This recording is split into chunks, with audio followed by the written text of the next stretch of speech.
Hello, friend. As you probably know, this is Daniel Danovi. And maybe you didn't know. Maybe you didn't know that this is the face that goes with the voice. If you weren't aware of that, now you are.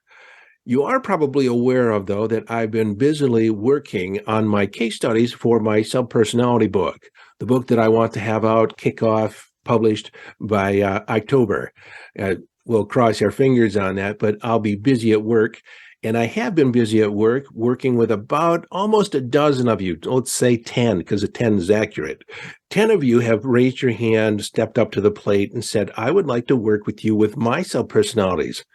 And so I've had a lot of fun investigating different methods, different opportunities. And I mean, you would just experience me working with you. I get to try different things out. I get to experiment a little bit on different approaches, different avenues. If one way doesn't work, I quickly shift gears and we try something else. And so I've been having a lot of fun. I've actually learned a lot. I think added out to the body of work on the different techniques. And so I'm actually almost complete with many of you that have first put up your hands. And so I want to extend an invitation to you if you haven't yet been involved with the case studies. I'm ready to work with a couple more people, ideally up to 5 people. But it just occurred to me that some of you may not be up to speed with the current episodes. Maybe you just began listening to the podcast and you're only up to episode 30 or 75 or maybe 135, and you haven't yet made it up to episode 219 or 245, where I began talking about subpersonalities. So what is a subpersonality? Well, first of all, everyone has them.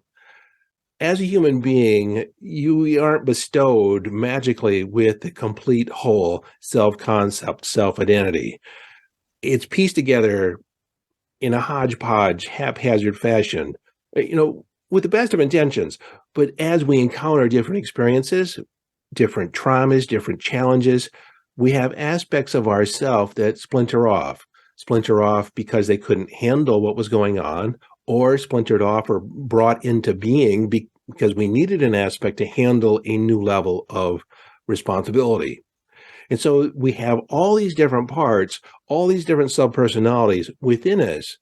And some of us have done a good job of integrating them into the whole. I didn't do that very well. I had to go through the process of doing that myself. And so how that occurred to me was I had self-sabotage and I would procrastinate on some intentions. Part of me wanted to do this and part of me wanted to do that. So I had inner conflict. And then I had a predictable way to handle stress. You see, when we have a subpersonality that develops, they have a specific strategy, a specific agenda. Basically, it's like a hammer, one size fits all. They only have one tool to handle what's going on. And so there is a predictable response in anger, in a challenge. Some people feel defeated right out. As soon as they think about possibility, oh, I can't do that. That's a subpersonality. So these subpersonalities are created at the trance level and they live within us.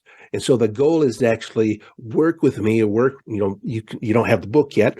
So I want to work with you one-on-one to identify, investigate, where are your subpersonalities? What's their intentions? What's their motivations? Can we offer up some new opportunities, some new strategies to accomplish the same thing? All our subpersonalities are benevolent in nature. They want the best for us. It's just that the methods that they adopted many times at a much younger age. And so if you had an 8-year-old adopt a strategy for you, that strategy is still working at age 25, at age 60. It needs to be updated. It needs to be integrated back into the whole. And so if you think you're a candidate, because I still want to work with a few of you, if you think you're a candidate, raise your hand, contact me. Send me an email at support@daneuville.com. That's DNEUVILLE. Support@daneuville.com and say, this is why I think I'm a candidate for the case study. I would like to investigate working with you.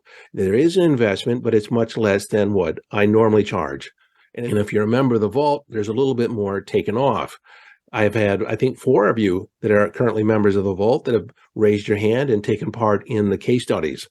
So whether or not this is for you, I don't know. We can find out in a conversation. We'll schedule a Zoom call and we can talk one-on-one. I have yet to find a single person that could not avail themselves or benefit from taking part in integrating their subpersonalities. And so, if you'd like to hear from some of the people that have gone through the process with me so far, there's a few clips right after this message that, in their own words, they'll tell you what it's like. And without further delay, I'll let them tell you their point of view. Thank you. Do you have any questions for me? No, I think that we did a lot of work today. I think that it's amazing how much you have helped me. I just wow. So, is this call did it go the way you thought it would go?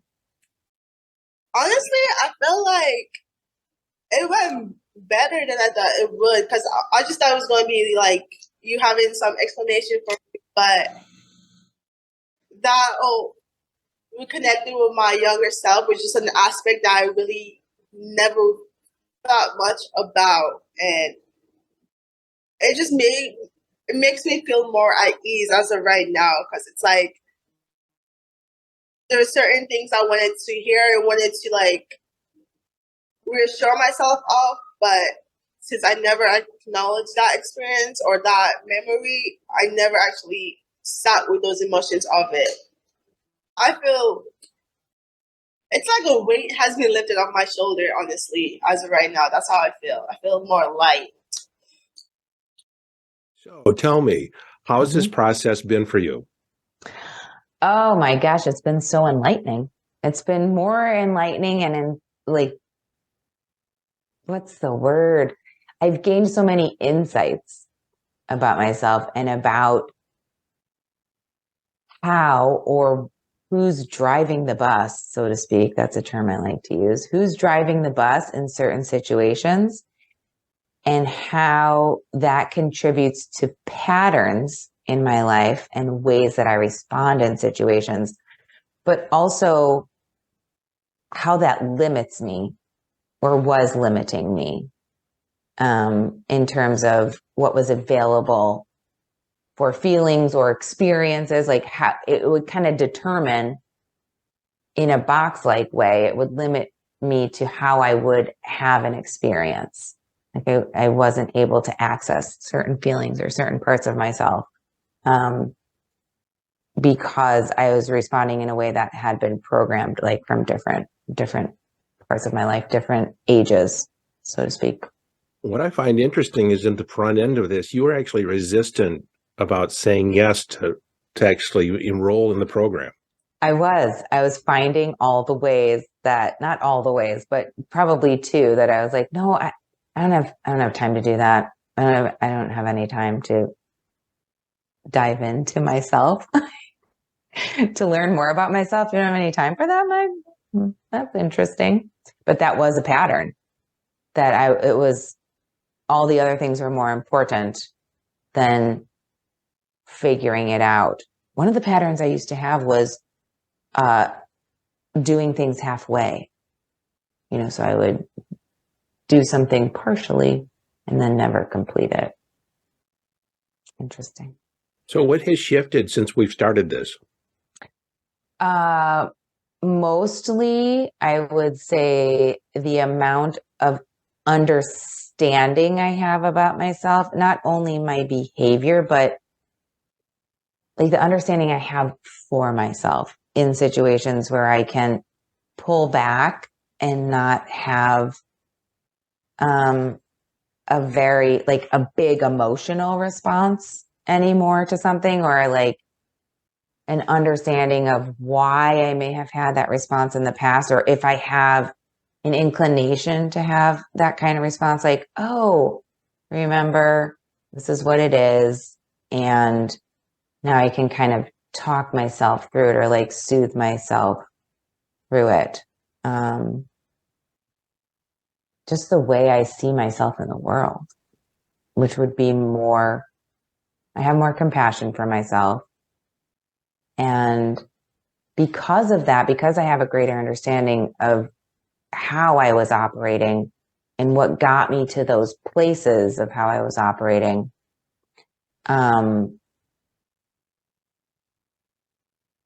I can shift, like I can change at that time. It's no longer like a trigger, like, oh, remember, this is what it was. Like I have an understanding of how I got there and that it doesn't have to be that way anymore. I guess I have more options. You've had conversations with some of your subpersonalities in between sessions, haven't you? Yes. Oh my gosh. Yes. It's, it's always funny and very enlightening. I mean, some of them are funny. Some of them are emotional. But always very liberating to understand that that's the part that needs the attention. Am I imagining though, but you appear to have a greater sense of ease? Yeah, ease, because that's a perfect word, because I was going to say empowered. And of course I feel ease when I feel empowered, because knowing myself better definitely makes me feel like I don't have to be like seeking outside of myself to prove things.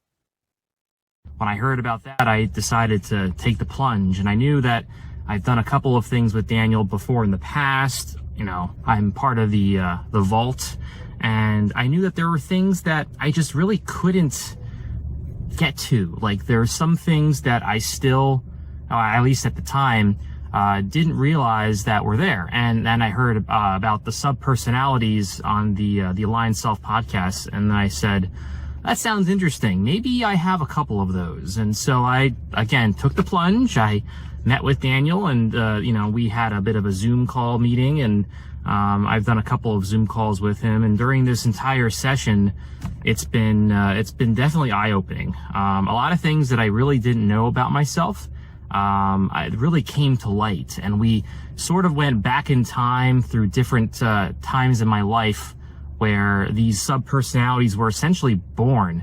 And it might sound a bit daunting at first to think, oh, we're going to go deep into your mind, and it's not that bad. I realized there were things that I was almost hiding from myself, and things that I thought, oh, this is just normal behavior, right? And then I realized that, well, actually it's not, and it's almost a coping mechanism. And I ended up finding a couple of personalities.